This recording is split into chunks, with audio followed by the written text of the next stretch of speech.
KCYM Thalassery അതിരൂപതയും Shalom ടെലിവിഷനും സംയുക്തമായി അവതരിപ്പിക്കുന്ന യുവജന മതബോധന ഗ്രന്ഥത്തെ അടിസ്ഥാനപ്പെടുത്തിയുള്ള പഠന പരമ്പരയായ യുക്യാറ്റിലേക്ക് ഏവർക്കും ഹൃദ്യമായ സ്വാഗതം.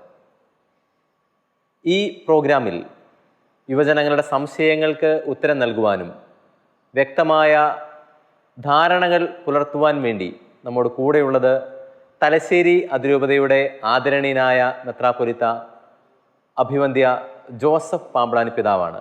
അദ്ദേഹം മികച്ച ഒരു ദൈവശാസ്ത്ര പണ്ഡിതനാണ്. അഭിവന്ദ്യ പിതാവിനെ ഹൃദ്യമായി ഈ പ്രോഗ്രാമിലേക്ക് സ്വാഗതം ചെയ്യുന്നു. പിതാവിനോട് ചോദ്യങ്ങൾ ചോദിക്കുവാനും സംശയങ്ങൾ ദൂരീകരിക്കാൻ വേണ്ടി ഇന്ന് ഈ സെഷനിൽ നമ്മോട് കൂടെയുള്ളത് KCYM ചെറുപുഴ മേഖലയിലെ യുവജന സുഹൃത്തുക്കളാണ്. നല്ല ചോദ്യങ്ങളുമായി അവർ എത്തിച്ചേർന്നിട്ടുണ്ട്. എല്ലാ യുവജനങ്ങളെയും ഹൃദ്യമായി ഈ പ്രോഗ്രാമിലേക്ക് സ്വാഗതം ചെയ്യുന്നു.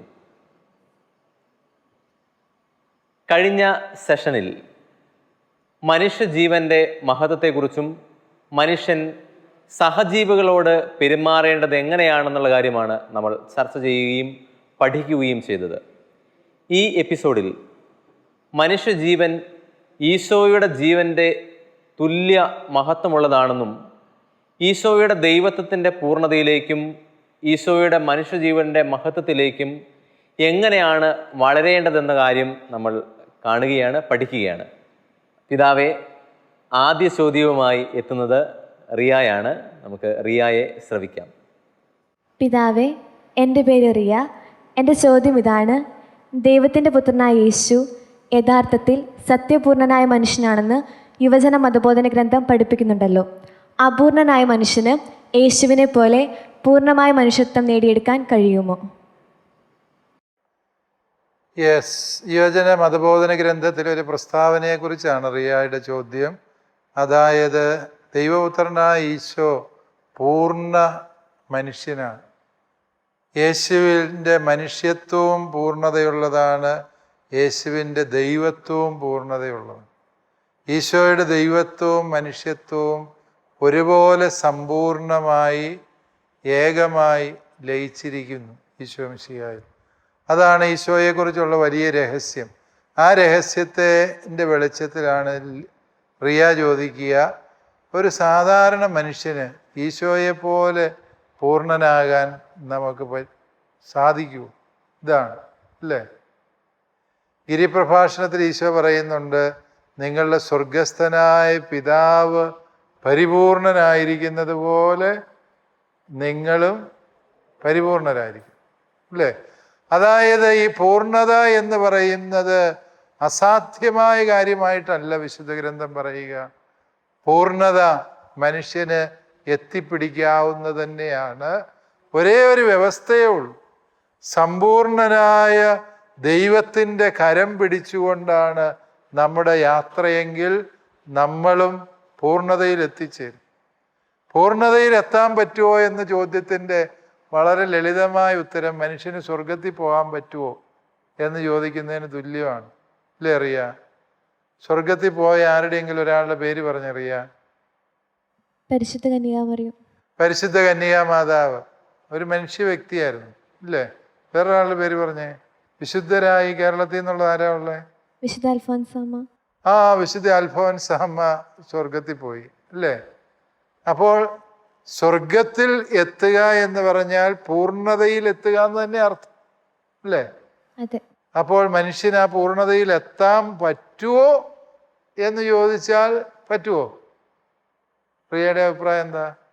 പറ്റും, ശ്രമിച്ചാൽ പറ്റും. വെറുതെ നമ്മൾ ശ്രമിച്ചാൽ പോരാ. ഇപ്പം ജിംനേഷ്യത്തിൽ പോയി മസിൽ വരിപ്പിച്ചാൽ പൂർണ്ണത എത്താൻ പറ്റും. ഇപ്പോൾ പൂർണ്ണ ശരീരഘടന ഉണ്ടാക്കിയെടുക്കാൻ പറ്റും. പക്ഷേ സർവശക്തനായ സമ്പൂർണനായ ദൈവത്തിൻ്റെ കരം പിടിച്ചുകൊണ്ട് നമ്മൾ യാത്ര ചെയ്താൽ നമുക്കും പൂർണ്ണതയിലെത്താൻ പറ്റും. ഈശോ എന്തിനാണ് മനുഷ്യനായി അവതരിച്ചത് എന്ന് ചോദിച്ചാൽ നമുക്ക് എങ്ങനെയാണ് മനുഷ്യത്വം ജീവിക്കേണ്ടത്, എങ്ങനെയാണ് മനുഷ്യത്വം ജീവിക്കേണ്ടത് എന്ന് നമ്മെ പഠിപ്പിക്കാൻ വേണ്ടിയാണ്. ഇല്ലേ? അതുകൊണ്ട് ഈശോയെ നോക്കിയാൽ മതി എങ്ങനെയാണ് ഒരു മനുഷ്യൻ യഥാർത്ഥത്തിൽ ജീവിക്കേണ്ടത്. മറ്റെല്ലാ ലോക ഗുരുക്കന്മാര്, നേതാക്കന്മാര്, അവർക്കെല്ലാം പരിമിതികളുണ്ടായിരുന്നു, അപൂർണതകളുണ്ടായിരുന്നു. അവരുടെ സ്വഭാവത്തെ സൂക്ഷ്മമായി നിരീക്ഷിച്ചാൽ പരിമിതികൾ കണ്ടെത്താൻ സാധിക്കും. ഉള്ളൂരിൻ്റെ പ്രസിദ്ധമായ ഒരു കാവ്യത്തിൽ പറയുന്നുണ്ട്, സൂക്ഷ്മമായി നിരീക്ഷിച്ചാൽ കരിപ്പുള്ളി സൂര്യനിലും സുലഭം താൻ എന്ന് പറഞ്ഞു. അല്ലേ? അതായത് സൂക്ഷിച്ചു നോക്കിയാൽ സൂര്യൻ്റെ അകത്ത് പോലും കറുത്ത കുത്തുകളും പാടുകളും കാണാൻ പറ്റും. സമ്പൂർണ്ണ പ്രകാശമായ സൂര്യനിൽ പോലും കറുത്ത പുള്ളികൾ കാണാൻ പറ്റും എന്ന് അദ്ദേഹം പറയുന്നത് ഒരു വസ്തുതയുണ്ട്. ഈ ഭൂമിയിലെ എല്ലാ പൂർണ്ണതകളും അപൂർണമാണ്. സമ്പൂർണത എന്നത് ദൈവത്തിൻ്റെ മാത്രം വിശേഷണം. അതുകൊണ്ട് ഈശോയോട് ചേർന്ന് നാം ജീവിക്കുമ്പോൾ നമ്മുടെ ബലഹീനതകളിൽ ഈശോ നമ്മെ ശക്തിപ്പെടുത്തുന്നു. പാപകരമായ വഴികളിൽ നിന്ന് നമ്മെ രക്ഷിക്കുന്നു. പാപത്തിൽ വീണുപോയാൽ ആ വീഴ്ചയിൽ നിന്ന് നമ്മെ വീണ്ടെടുത്തുകയും തൻ്റെ തിരുരക്തം കൊണ്ട് നമ്മെ സംരക്ഷിക്കുകയും ചെയ്യും. അതുകൊണ്ട് ഈശോയെ പോലെ പൂർണ്ണനാകാൻ പറ്റുമോ എന്ന് ചോദിച്ചാൽ മാനുഷികമായി പറ്റില്ല. പക്ഷേ ഈശോയോട് ചേർന്ന് ജീവിക്കുന്ന എല്ലാവർക്കും അത് സാധ്യമാകും. അല്ലേ? യുവജനങ്ങളുടെ കൂട്ടത്തിൽ നിന്ന് വിശുദ്ധരായ ആരെക്കുറിച്ചെങ്കിലും നിങ്ങൾ കേട്ടിട്ടുണ്ടോ? നിങ്ങളെപ്പോലെ യൗവനത്തിൻ്റെ വഴികളിൽ എല്ലാ സന്തോഷങ്ങളും അനുഭവിച്ച് ജീവിച്ച, എന്നാൽ ദൈവ പൈതലായി വളർന്ന വിശുദ്ധരെ കുറിച്ച് നിങ്ങൾ കേട്ടിട്ടുണ്ട്. ഈ സമീപകാലത്തും അങ്ങനെ ഒരാളെ മാർപ്പാപ്പ വാഴ്ത്തപ്പെട്ടവരുടെ പദവിയിലേക്ക്, വിശുദ്ധിയുടെ വഴിയിലേക്ക് ഉയർത്തി. അതാരാണ്? Carlo Acutis. കാർലോ അക്വിറ്റസ്. അത് വളരെ ശരിയാണ്. അങ്ങനെ ഒരു വിശുദ്ധനെ കുറിച്ച് കേട്ടിട്ടുണ്ടോ നിങ്ങളൊക്കെ? യെസ്. അദ്ദേഹത്തെ വിശുദ്ധ പദവിയിലേക്ക്, അല്ലെ വാഴ്ത്തപ്പെട്ടവരുടെ ഗണത്തിലേക്ക് ഉയർത്തുമ്പോൾ മാർപ്പാപ്പ പറഞ്ഞു, എനിക്ക് ലോവയിട്ടതും സന്യാസവസ്ത്രം ധരിച്ചതുമായ വിശുദ്ധരെ മാത്രം അല്ല സഭയ്ക്ക് ആവശ്യമുള്ളൂ, മറിച്ച് ജീൻസ് ഇട്ട, നല്ല സംഗീത ഉപകരണങ്ങൾ, ഗിത്താറ് വായിക്കുന്ന, പാട്ട് പാടുന്ന, യുവജനങ്ങളെ സംഘടിപ്പിക്കുന്ന വിശുദ്ധരെ സഭയ്ക്ക് ആവശ്യമുണ്ടെന്ന്. അല്ലേ? ജീൻസ് നിങ്ങൾ ഇട്ടിട്ടുണ്ട്, കുറേ പേര് ജീൻസ് ഇട്ടിട്ടുണ്ട് ഇവിടെ. ജീൻസ് ഇട്ടവർക്കും വിശുദ്ധരാകാം. ഈ ലോകത്തിൻ്റെ മോഹവലയങ്ങളിൽ പെടാതെ ഈ ലോകത്ത് കൃത്യമായി ജീവിക്കണമെങ്കിൽ മനുഷ്യന് ഒരേ ഒരു സഹായം മതി. അത് കർത്താവായ ഈശോ മിശിഹായുടെ സഹായം. അവൻ മനുഷ്യനായി അവതരിച്ചത് മനുഷ്യൻ്റെ ബലഹീനതകളിൽ അവനെ ബലപ്പെടുത്താൻ വേണ്ടിയാണ്. ആ ഒരു തിരിച്ചറിവുണ്ടായാൽ മതി. തീർച്ചയായും ദൈവപുത്രനായ ഈശോ മിശിഹായുടെ പൂർണ്ണതയിലേക്ക് വളരുവാൻ ദൈവം നമ്മളെയും വിളിക്കുന്നു. ദൈവത്തിൻ്റെ പൂർണ്ണതയും മനുഷ്യൻ്റെ പൂർണ്ണതയും തമ്മിൽ താരതമ്യം ചെയ്യാനാവാത്ത വിധം വ്യത്യസ്തമാണ്. അതും കൂടി നമ്മൾ തിരിച്ചറിയണം. ദൈവത്തെ പോലെ പൂർണ്ണനാകാൻ നമുക്ക് പറ്റില്ല. പക്ഷേ മനുഷ്യന് ദൈവം നിശ്ചയിച്ച ഒരു സമ്പൂർണതയുണ്ട്. ആ പൂർണ്ണതയിൽ എത്തിയാൽ മതി. ആ പൂർണ്ണതയാണ് ദൈവം നമ്മളിൽ നിന്ന് പ്രതീക്ഷിക്കുന്നത്. മനുഷ്യൻ എത്ര വളർന്നാലും അവൻ ദൈവമാകിയാൽ ആവോ? ഇല്ല. മനുഷ്യൻ മനുഷ്യൻ തന്നെയാണ്. പക്ഷെ അവൻ ദൈവത്തോട് ചേർന്ന് നിൽക്കുമ്പോൾ അവനിൽ പൂർണ്ണത കൈവരുന്നു എന്നുള്ളതാണ് സത്യം. നന്ദി പിതാവേ. റിയ, തൃപ്തികരമായ ഒരു മറുപടി ലഭിച്ചോ? ലഭിച്ചു. അഭിനന്ദി പിതാവെ, പ്രത്യേകം നന്ദി. Thank you.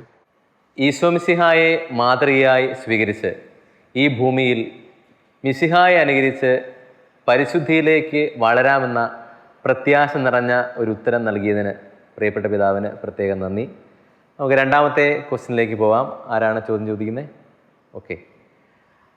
പിതാവേ, എൻ്റെ പേര് ജോമൽ ജോയി. പിതാവേ, സ്ത്രീക്കും പുരുഷനും തുല്യ മഹത്വമാണ് ഉള്ളതെന്ന് യൂക്യാറ്റിൽ പ്രതിപാദിക്കുന്നുണ്ട്. എന്നാൽ ഭാര്യ ഭർത്താവിന് വിധേയമാകണമെന്ന് പൗലോസ് ലീഹയുടെ വാക്കുകൾ എന്താണ് അർത്ഥമാക്കുന്നത്? ജോമൽ എന്നാ ചെയ്യുന്നേ? ഞാനിപ്പോൾ BEd കഴിഞ്ഞ് PG പഠിക്കുകയാണ്. BEd കഴിഞ്ഞിട്ട് PG പഠിക്കുകയാണ് അല്ലേ? ഓക്കെ. ജോമൽ വിവാഹം കഴിച്ചാൽ ഭാര്യയെ തുല്യ പരിഗണനയോടെ കരുതുവോ? കരുതും. എന്നാ ഒരു മടി? കരുതും. കരുതിയാൽ നിനക്ക് കൊള്ളാം, അതെനിക്ക് പറയാനുള്ളൂ. അതായത് ഭാര്യ ഭർത്താവ് അല്ലെങ്കിൽ പുരുഷനും സ്ത്രീയും അവര് തുല്യ മഹത്വമുള്ളവരാണ്. കാരണം എന്താണ്? രണ്ടുപേരിലും ദൈവം നിക്ഷേപിച്ചിരിക്കുന്നത് തൻ്റെ ഛായയും സാദൃശ്യവുമായ ആത്മാവിനെയാണ്, ഇല്ലേ? നമുക്ക് നമ്മുടെ ഛായയിലും സാദൃശ്യത്തിലും മനുഷ്യനെ സൃഷ്ടിക്കാം. ഉൽപ്പത്തി പുസ്തകം 1-ാം അധ്യായം 25 മുതലുള്ള വാക്യങ്ങൾ നമ്മളിങ്ങനെ വായിക്കും. നമുക്ക് നമ്മുടെ ഛായയിലും സാദൃശ്യത്തിലും മനുഷ്യനെ സൃഷ്ടിക്കാം. ദൈവം മനുഷ്യനെ സൃഷ്ടിച്ചു, അവിടുന്ന് അവരെ പുരുഷനും സ്ത്രീയുമായി സൃഷ്ടിച്ചു, അല്ലേ? മനുഷ്യൻ എന്ന് പറയുന്നതിന് ആരൊക്കെയുണ്ട്? പുരുഷനും സ്ത്രീയും ചേർന്ന സത്യത്തെയാണ് എന്തെന്ന് വിളിക്കുക? മനുഷ്യൻ എന്ന് വിളിക്കും. അതുകൊണ്ട് സ്ത്രീക്ക് പുരുഷൻ്റെ ഒപ്പം മഹത്വവും തുല്യതയാർന്ന വ്യക്തിത്വവും ഉണ്ട് എന്ന് എല്ലാവരും അംഗീകരിക്കണം. പല പുരുഷന്മാർക്കും ഈ തുല്യതയെന്നൊക്കെ പറയുമ്പോൾ തന്നെ ഒരു ദേഷ്യവും കോപവും ഒക്കെ ഉണ്ട്, അല്ലേ? എന്നാ വകയിലാണ് അവർ തുല്യരാകുന്നത് എന്നൊക്കെ ചോദിക്കുന്ന ഒരു പുരുഷാധിപത്യത്തിൻ്റെ സംസ്കാരത്തിലാണ് നമ്മൾ പലപ്പോഴും ജീവിക്കുക. അതുകൊണ്ട് സ്ത്രീയുടെ അവകാശങ്ങളെക്കുറിച്ച്, അവളുടെ മഹത്വത്തെക്കുറിച്ച് പലപ്പോഴും ചിന്തയില്ലാത്തവരായി നമ്മൾ തീരാറുണ്ട് എന്നതാണ് സത്യം. സ്ത്രീക്ക് ആത്മാവില്ല എന്ന് ചിന്തിച്ചിരുന്നവര് പണ്ടുണ്ടായിരുന്നു. യഹൂദ റബ്ബിമാര് പലരും പഠിപ്പിച്ച അങ്ങനെയാണ്. സ്ത്രീക്ക് ആത്മാവൊന്നുമില്ല, സ്ത്രീയുടെ ആത്മാവ് പുരുഷന്റെ ആത്മാവിൻ്റെ നിഴല് മാത്രം. അതുകൊണ്ട് പുരുഷനോട് ചേർന്നിരിക്കുമ്പോൾ മാത്രമേ സ്ത്രീയുടെ ആത്മാവിന് വിലയുള്ളൂ, അല്ലേ സ്ത്രീക്ക് വിലയില്ല എന്നാണ്. എന്നെ നിങ്ങൾ നോക്കി പേടിപ്പിക്കണ്ട, യഹൂദ റബ്ബിമാര് പണ്ടങ്ങനെ പഠിപ്പിച്ചിരുന്നു. പരിശുദ്ധ കത്തോലിക്ക സഭയിലും സ്ത്രീക്ക് പുരുഷനോളം പ്രാധാന്യം കൊടുക്കാതിരുന്ന കാലഘട്ടങ്ങളും ചിന്താഗതികളും ഉണ്ടായിരുന്നു എന്നത് സത്യമാണ്. അതുവരെയുമുള്ള എല്ലാ തെറ്റായ പ്രബോധനങ്ങളെയും തിരുത്തിക്കൊണ്ട് ജോൺ പോൾ രണ്ടാമൻ മാർപ്പാപ്പ പുറപ്പെടുവിച്ച ഒരു അപ്പസ്തോലിക പ്രബോധനമാണ് മുളിയേരിസ് ദിഗ്നിത്താത്തം എന്നാണ്.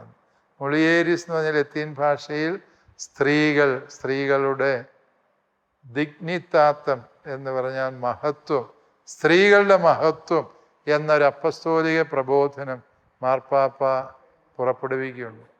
അതിൽ നാളിതുവരെയും സഭയിലെ ഏതെങ്കിലും ചിന്താഗതിയിൽ സ്ത്രീ വിരുദ്ധ പരാമർശങ്ങൾ കടന്നുകൂടിയിട്ടുണ്ട് എങ്കിൽ അതെല്ലാം അബദ്ധവും കാലഹരണപ്പെട്ടതുമാണ് എന്ന് മാർപ്പാപ്പ പ്രഖ്യാപിക്കുന്നു. അതുകൊണ്ട് സ്ത്രീയുടെ മഹത്വത്തെക്കുറിച്ച് ആർക്കും സംശയം പാടില്ല. ഇനി ജോമല് ചോദിക്കുന്നത് പൗലോസ്ലീഹ അങ്ങനെ പറഞ്ഞല്ലോ എന്നാണ്, അല്ലേ? സ്ത്രീ പുരുഷന് വിധേയപ്പെട്ട് ജീവിക്കണം എന്ന് പറഞ്ഞു.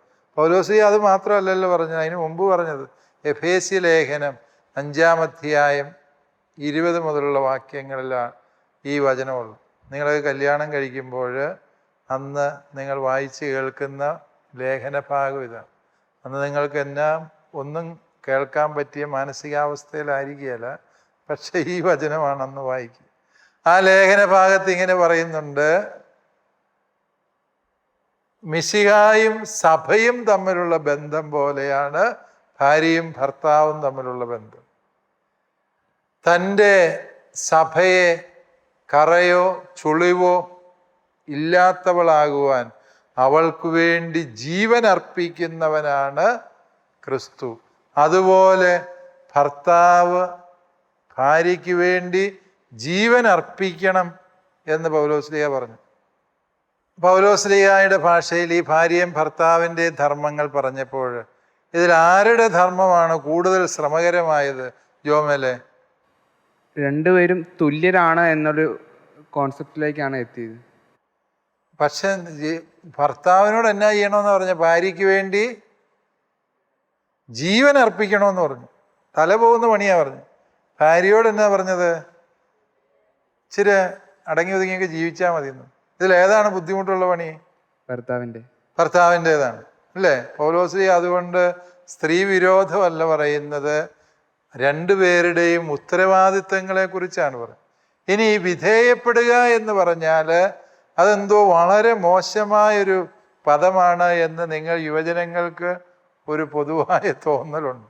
മാതാപിതാക്കളെ അനുസരിച്ച് ജീവിക്കുക അതെന്തോ ഔട്ട് ഓഫ് ഫാഷനായ കാര്യമാണെന്ന് നിങ്ങൾക്ക് തോന്നാം.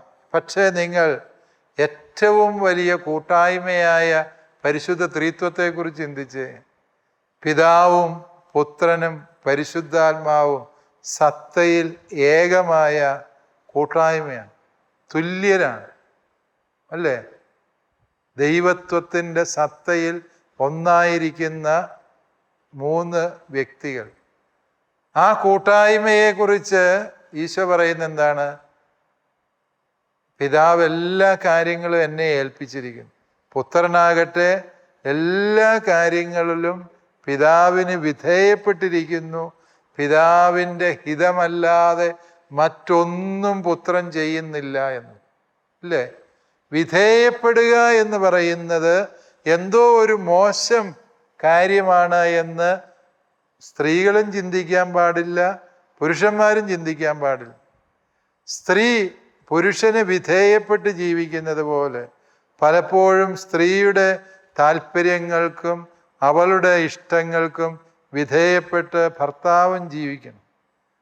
ആ ഭാര്യയുടെ സുരക്ഷയ്ക്ക് വേണ്ടി ജീവൻ കൊടുക്കണമെന്ന് അപ്പസ്തോലൻ പറയുമ്പോൾ അത് കേവലം വിധേയപ്പെടലിനേക്കാളും വലിയ പരിത്യാഗം ഭർത്താവിൽ നിന്ന് പ്രതീക്ഷിക്കുന്നുണ്ട് എന്നുള്ളത് സത്യമല്ലേ ജോമേൽ? സത്യമാണ്. അതെ. അതുകൊണ്ട് ഈ വിധേയപ്പെട്ട് ജീവിക്കുക എന്ന് പറഞ്ഞാൽ ഭാര്യ എന്തോ അടിമയാക്കി എന്ന ഒരു ചിന്താഗതി ആരുടെയും മനസ്സിലുണ്ടാകരുത്. ആർക്കെങ്കിലും ഈ സ്ത്രീ പുരുഷ വിഷയമായതുകൊണ്ട് പ്രതികരിക്കാൻ താല്പര്യമുണ്ടോ? പിതാവേ, ഇതുമായി ബന്ധപ്പെട്ട് ഒരു ചോദ്യം ചോദിക്കാനുണ്ട്. ചോദിച്ചോളൂ. സ്ത്രീയും പുരുഷനും തുല്യരാണെന്ന് പറയുന്നുണ്ട്, പിതാവ് പറഞ്ഞല്ലോ. ആ, അപ്പോൾ ഈ വനിതാ പൗരോഹിത്യത്തെ സഭ പിന്തുണയ്ക്കുന്നുണ്ടോ? വനിതാ പൗരോഹിത്യത്തെ സഭ പിന്തുണയ്ക്കുന്നുണ്ടോ എന്ന് ചോദിച്ചാൽ ഇല്ല. കാരണം എന്താണ്? അതൊരു ദൗത്യം മാത്രമാണ്, ഒരു ശുശ്രൂഷ പദവി മാത്രമാണ്.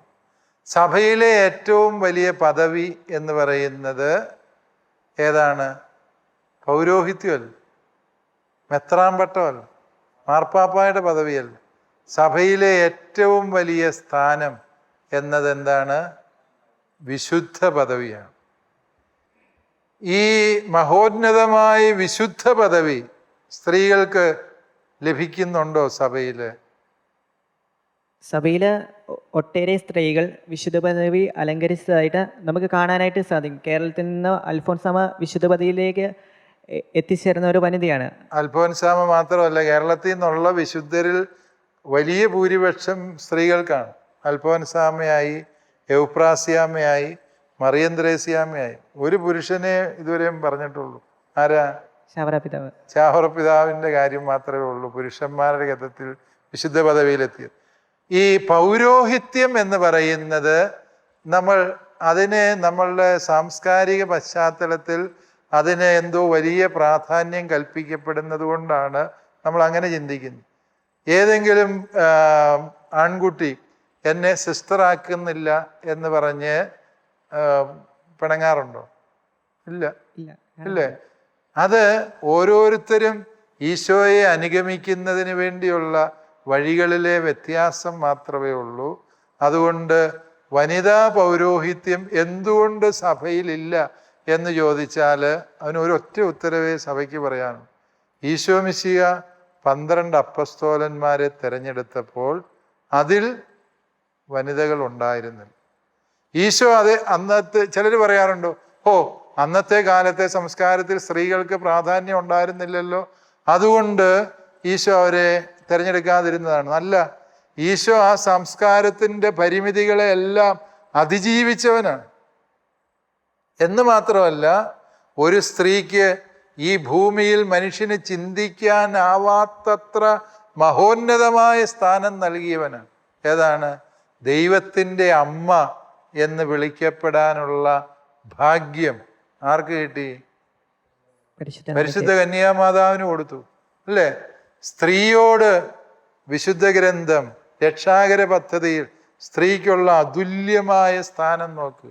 പക്ഷേ അത്ര മഹോന്നതമായ ദൈവമാതൃത്വ പദവിയുള്ള പരിശുദ്ധ മറിയത്തിന് പോലും ഈശോ പൗരോഹിത്യം നൽകുന്നില്ല. ഈശോയെ അനുഗമിച്ച സ്ത്രീകളെക്കുറിച്ച് ലൂക്കാസ് സുവിശേഷം 8-ാം അധ്യായം 1 മുതൽ 3 വരെ വാക്യങ്ങളിൽ നമ്മൾ വായിക്കുന്നു. പല സ്ത്രീകളുടെയും പേര് പറയുന്നു. പക്ഷെ അവരിൽ ആരിലും ഈ പൗരോഹിത്യം സ്വീകരിച്ചതായി കാണുന്നില്ല. സ്ത്രീകളുടെ സാക്ഷ്യത്തിന് ഒരു വിലയുമില്ല എന്നാണ് യഹൂദർ ചിന്തിച്ചുകൊണ്ടിരുന്നത്. പക്ഷേ രക്ഷാകര രഹസ്യത്തിലെ ഏറ്റവും സുപ്രധാനമായ 2 സത്യങ്ങൾക്ക് സ്ത്രീകളുടെ സാക്ഷ്യമാണ് പുതിയ നിയമം നമുക്ക് പകർന്നു തരുന്നത്. ഈശോ മനുഷ്യനായി പിറന്ന ദൈവപുത്രനാണ് എന്ന് ലോകത്തോട് സാക്ഷ്യപ്പെടുത്തിയത് പരിശുദ്ധ കന്യകാമറിയമാണ്, ഇല്ലേ? ഈശോ ഉദ്ധാനം ചെയ്തു എന്ന് ശിഷ്യന്മാരോട് പോയി വിളിച്ചു പറഞ്ഞ ആരാണ്? പരിശുദ്ധ കന്യാമറിയാണെന്ന് നിങ്ങൾക്ക് തോന്നുമെങ്കിലും അല്ല, മഗ്ദലന മറിയമാണ്, അല്ലേ? മഗ്ദലന. അത് നോക്കിക്കേ, സ്ത്രീകളുടെ സാക്ഷ്യത്തിന് ഒരു വിലയുമില്ല എന്ന് പറഞ്ഞ ഒരു കാലഘട്ടത്തിൽ ഈശോ അവരുടെ പ്രാധാന്യം ഏറ്റവും ശക്തമായി അസന്നിഗ്ധമായി അവതരിപ്പിക്കുന്ന വ്യക്തിയാണെന്ന് ഓർക്കുക. ആ ഈശോ സ്ത്രീകളെ പുരോഹിതരാക്കിയില്ല എന്ന് പറയുമ്പോൾ അതൊരു വിവേചനമായിട്ടല്ല, മറിച്ച് കർത്താവിൻ്റെ രക്ഷാകര പദ്ധതിയിൽ സ്ത്രീകൾക്കുള്ള ദൗത്യവും പുരുഷന്മാർക്കുള്ള ദൗത്യവും വ്യത്യസ്തമായിരുന്നു എന്നതുകൊണ്ട് സഭ അപ്രകാരം കരുതുന്നു. വൈദികനാവുക എന്നുള്ളതല്ല മനുഷ്യൻ്റെ പരമമായ ലക്ഷ്യം, സന്യസ്തയാവുക എന്നുള്ളതല്ല സ്ത്രീയുടെ പരമമായ ലക്ഷ്യം. പരമമായ ലക്ഷ്യം ഏതാണ്? സ്വർഗത്തിൽ പോകും, വിശുദ്ധരാവുക. ആ കാര്യത്തിൽ പരിശുദ്ധ കത്തോലിക്കാ സഭയിൽ യാതൊരു വിവേചനവും ഇല്ല എന്ന് നിങ്ങൾ മനസ്സിലാക്കും. വനിതാ പൗരോഹിത്യം എന്ന എൻ്റെ വിഷയത്തിൽ പിതാവ് നൽകിയ ഉത്തരം വളരെ വ്യക്തമാണ്. പിതാവിന് പ്രത്യേകം നന്ദി. താങ്ക് യു മോനെ, താങ്ക് യു. പിതാവെ, ജോമലിൻ്റെ ചോദ്യത്തോട് ചേർന്നൊരു ചോദ്യം ചോദിക്കുവാനാണ് ഞാൻ ആഗ്രഹിക്കുന്നത്. വിശുദ്ധ പൗലോസ്ലീഹ തൻ്റെ ലേഖനങ്ങളിൽ ഇപ്രകാരം പറയുന്നു: സഭയിൽ സ്ത്രീകൾ സംസാരിക്കാതിരിക്കട്ടെ. ഇന്നത്തെ ഒരു സമകാലിക സാഹചര്യത്തിൽ ഇതൊരു കാലഹരണപ്പെട്ട പ്രസ്താവനയായിരിക്കില്ലേ? യെസ്. അദ്ദേഹത്തിൻ്റെ പേരെന്നാ? ആൻഡോ. ആൻഡോ ആൻഡോ. ആൻഡോ എന്നാ ചെയ്യുന്നു? ഞാൻ TTCക്ക് പഠിക്കുന്നു. TTC പഠിക്കുവാണ്, അല്ലേ? യെസ്. സ്ത്രീ സമത്വത്തിന് വേണ്ടിയുള്ള വളരെ ശക്തമായ ഒരു പ്രസ്താവനയാണ് ആൻഡോ നടത്തിയിരിക്കുന്നത്. പൗലോസ്ലീഹ പറഞ്ഞത് ശരിയല്ല എന്നാണ് ആൻഡോയുടെ അഭിപ്രായം, അല്ലേ?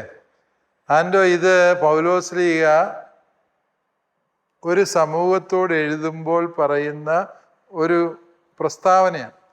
അത് മുഴുവൻ സ്ത്രീകളോടും ലോകത്തെ മുഴുവൻ സ്ത്രീകളെയും ഉദ്ദേശിച്ചുകൊണ്ട് എഴുതുന്നതല്ല. കൊറിന്തോസിലെ സഭയിലെ ഉണ്ടായ ഒരു പ്രതിസന്ധിക്ക് പൗലോസ് കൊടുക്കുന്ന ഒരു ഉത്തരമാണ്.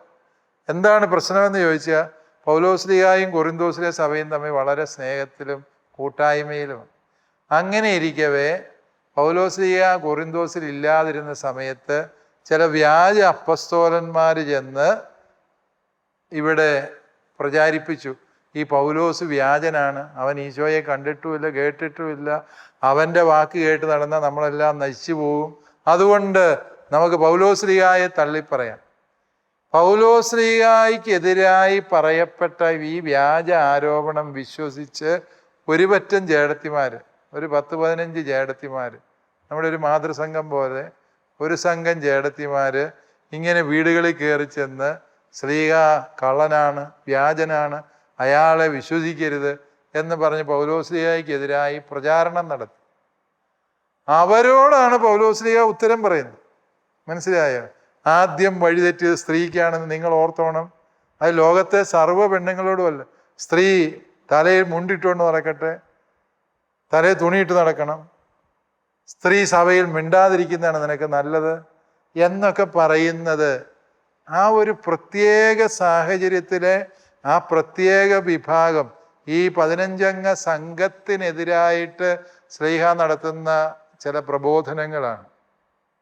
ഇതേ പൗലോസ്ലീഹ തന്നെ ഗലാത്യ ലേഖനം 3:27 പറയുന്നുണ്ട്, യഹൂദനെന്നോ വിജാതീയനെന്നോ അടിമയെന്നോ സ്വതന്ത്രനെന്നോ പുരുഷനെന്നോ സ്ത്രീയെന്നോ വ്യത്യാസം കൂടാതെ നിങ്ങളെല്ലാവരും യേശുക്രിസ്തുവിൽ ഒന്നാണ്. അല്ലേ? സ്ത്രീയും പുരുഷനും തമ്മിൽ ഒരു വ്യത്യാസവും ഇല്ല, നമ്മളെല്ലാവരും ഈശോ മിശിഹായിൽ ഒന്നാണ് എന്ന് പറയുന്നതാണ് പൗലോസ്ലീഹായുടെ യഥാർത്ഥ മനുഷ്യ ദർശനം എന്ന് പറയുന്നു. പൗലോസ്ലീഹ ഒരു സ്ത്രീ വിരോധി, ഒരു മിസോജിനിസ്റ്റ് ആണോ എന്നുള്ള വലിയ ഗവേഷണങ്ങൾ നടക്കാറുണ്ട് ബൈബിൾ വിജ്ഞാനീയത്തിൽ. പൗലോസ്ലീഹയ്ക്ക് ഒരു സ്ത്രീ വിരോധവും ഇല്ല എന്ന് മാത്രമല്ല, സ്ത്രീകളുമായി വളരെ സൗഹാർദ്ദത്തിലാണ് അദ്ദേഹം കഴിഞ്ഞിരുന്നത് എന്നും അദ്ദേഹത്തിൻ്റെ സഹായികളായി, അദ്ദേഹത്തിൻ്റെ പ്രവർത്തനങ്ങളുടെ സഹപ്രവർത്തകരായും അനേകം സ്ത്രീകളുണ്ടായിരുന്നു എന്ന് വിവിധ ലേഖനങ്ങളിൽ നിന്ന് നമുക്ക് മനസ്സിലാക്കാൻ കഴിയുന്നു. അതുകൊണ്ട് പൗലോസ്ലീഹ ഒരിക്കലും ഒരു സ്ത്രീ വിരോധം പറഞ്ഞിട്ടില്ല എന്നുള്ളത് നിങ്ങൾ മനസ്സിൽ സൂക്ഷിക്കണം. മറിച്ച് ഇങ്ങനത്തെ ചില പ്രവർത്തനങ്ങൾ നടത്തുന്ന സ്ത്രീകളോട് പൗലോസ്ലീഹ അല്പം കഠിനമായി പറഞ്ഞിരുന്നതിൽ വല്ല കുഴപ്പമുണ്ടോ? നിങ്ങളുടെ പെൺകുട്ടികൾ തന്നെ അഭിപ്രായം പറയാം. കുഴപ്പമുണ്ടോ? കുഴപ്പമില്ല. കുഴപ്പമില്ല എന്ന് പറയുന്ന കാരണം അത് സ്ത്രീ വർഗത്തോടുള്ള പ്രഖ്യാപനമൊന്നുമല്ല, മറിച്ച് ആ ഒരു വിഷയത്തിലുള്ള പ്രതികരണം മാത്രമാണ്. അതിനെ ആ രീതിയിൽ നമ്മൾ പരിമിതപ്പെടുത്തി മനസ്സിലാക്കുന്നതാണ് അതിൻ്റെ കൂടുതൽ നല്ലത്. വളരെ മികവുറ്റ ഒരു ചോദ്യത്തോടു കൂടെയാണ് ഈ സെഷൻ നമ്മൾ ബൈൻഡപ്പ് ചെയ്യുന്നത്. സ്ത്രീ പുരുഷ സമത്വത്തെക്കുറിച്ചും വനിതാ പൗരോഹിത്യത്തെക്കുറിച്ചും എന്താണ് സഭയുടെ ഉചിതമായ നിലപാടെന്ന് വളരെ വ്യക്തമായി അഭിവന്ദ്യ പിതാവ് വ്യക്തമാക്കി. അഭിവന്ദ്യ പിതാവിന് പ്രത്യേകം നന്ദി. ഈ സെഷൻ ഇവിടെ പൂർണ്ണമാവുകയാണ്. വീണ്ടും അടുത്ത എപ്പിസോഡിൽ കൂടുതൽ മികവാർന്ന ചോദ്യങ്ങളും നല്ല ഉത്തരങ്ങളും പ്രതീക്ഷിച്ചുകൊണ്ട് നമ്മൾ വിടവാങ്ങുന്നു. നന്ദി.